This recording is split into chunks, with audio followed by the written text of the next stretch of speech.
अस्सलाम वालेकुम रहमतुल्लाह वबरकातुहू। वरी बि ॾिंगाई आहे घणी धरती ते। हीअ मशीन मुंहिंजे वक़्त में आहे कान का, पंहिंजी मर्ज़ी थी हलाए, जेॾी महिल वणे तेॾी महिल बंदि करे छॾे। मुंहिंजा हथ रहनि कोन था, पंहिंजो हथु जेको रुॻो हवा थी लॻेसि त बंदि थियो वञे।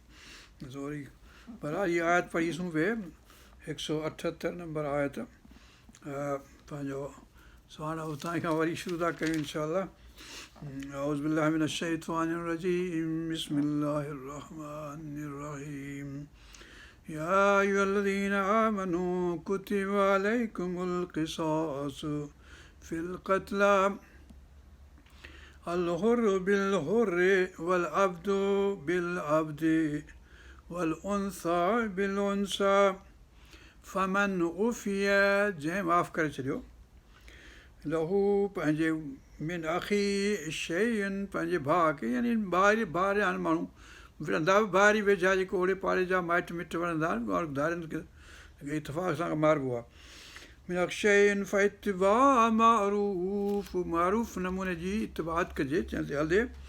व अदाउन बिल एहसान, ऐं एहसान सां अदा कजे, जेके मतिलबु त सफ़ा ठुप माफ़ु करे छॾे त ठीकु आहे। न्याणी जी ॻाल्हि कईसूं, क़ुर जी बि ॻाल्हि कईसूं, अलाह जे नाले माफ़ु करे छॾ, ठीकु आहे। या पंहिंजो अठ एतिरा ॾे या एतिरा पैसा ॾे या छा, उहो बि इंसानु ज़ाति थी, त माण्हू त मरण खां बची वियो हलियो, न त ख़तरो बीठो हूंदो सॼो ॾींहुं सिर ते, अलाए केॾी महिल ईंदा मूंखे मारे वेंदा हलिया।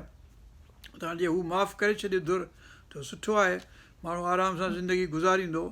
पाण हिते जेको आहे सो हाणे यूरोप में, अमेरिका में, जिते किथे वेस्ट में, मग़रिब में जेको आहे सो कानून ॼणु आहे त भले 50 माण्हू मारे छॾे, 100 माण्हू मारे छॾे, जीअं न्यूज़ीलैंड में मारिया अथसि फलाणे माण्हूअ, त हुनखे मारे नथो सघिजे हाणे, छो जो इंसान जो साहु कढणु भलो न आहे। हाणे इहो मतिलबु त इन में ॾिंगाई कानून में इहा आहे त हुनजे माइटनि हुनखे हिते पाण वटि चयो असां माफ़ु कयो, घणनि ई माण्हुनि चयो, पर हाणे सभिनी त कोन चयो। बहरहाल कानून सरकार थी माफ़ु करे, हुनखे सरकार खे हुकुम न आहे त माफ़ु करे, जेसिताईं जेका मुतासिर थियल धुर आहे उहा माफ़ु न करे तेसिताईं सरकार खे कहिड़ो हक़ु आहे। त सरकार जो माण्हू थोरी आहे उहो बादशाह जो पुटु या वज़ीर आज़म जो या फलाणे जो कोन मारियईं, उहो त माण्हू ॿिया मारियईं। मतिलबु त अहिड़े क़िस्म जो हुकूमत खे हक़ु न, माण्हू खे हक़ु आहे। पर पोइ उनखे बि माण्हू कनि था वरी, मतिलबु पंहिंजा पाकिस्तानी वरी पोइ मुंहिंजो फलाणे माण्हू खे अंग्रेज़ हुयो, अमेरिकन हुयो, हुनखे कढी छॾियऊं, पैसा हुनखे ॾिनऊं, अलाए कोन ॾिनऊं, छा कयऊं। त मतिलबु त इहे क़िस्म जूं धंधा धाड़ी असां वटि बि अरब सऊदीअ में बि ईअं थियंदा, भई फलाणे माण्हू खे असां मारे छॾियोसीं, हाणे वठो इहो उठ, भई हिन उठ खे असीं छा कंदासीं भेण, तो ॼाणी वाणी आहे, तो ख़ुशूकी खे मारे छॾियो फलाणे। त मतिलबु त अहिड़ी क़िस्म जूं जेके ख़िलाफ़ु, इंसान जे ख़िलाफ़ु अलाह जे ॻाल्हियूं थियनि थियूं, उहे सही न आहिनि। पर हाणे साॻी आयत हले पई, उहा ज़ालिक तख़फ़ीफ़ुन, अलाह ताला फरमाए थो, तख़फ़ीफ़ुन मिन रब्बिकुम व रहमतुन, तव्हांजे लाइ हल्काई ख़ुशि तख़फ़ीफ़ आहे, यानी हल्को, हेॾो जो माण्हू खे मारे छॾिजे, उनखां ठीकु आहे पैसा वठो या उठ ॾिठो या गॾा खचर हेॾा वठो या पैसा एतिरा वठो या ठुप माफ़ु करे छॾियो, या तख़फ़ीफ़ अलाह ताला वटां, ऐं रहमत आहे तव्हांजे लाइ।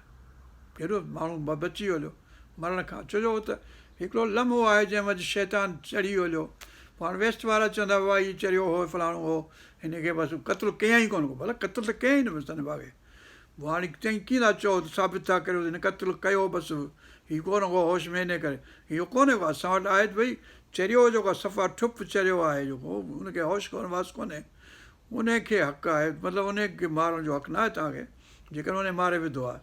या जेको सुतो पियो आहे निंड में, जीअं उहो निंड मां उथियो आहे, निंड में वञी कंहिंखे मारियो अथसि, जाॻियल ई न आहे, त उन ते किताबु न आहे, उन ते हुकुम न आहे अलाह जो। त हाणे इहे ॻाल्हियूं शरीयतियूं असांजे हुयूं, यानी मुस्लमान इस्लाम, पोइ वरी वेस्ट वारनि उनखे वरी उबतो करे ॾिनो।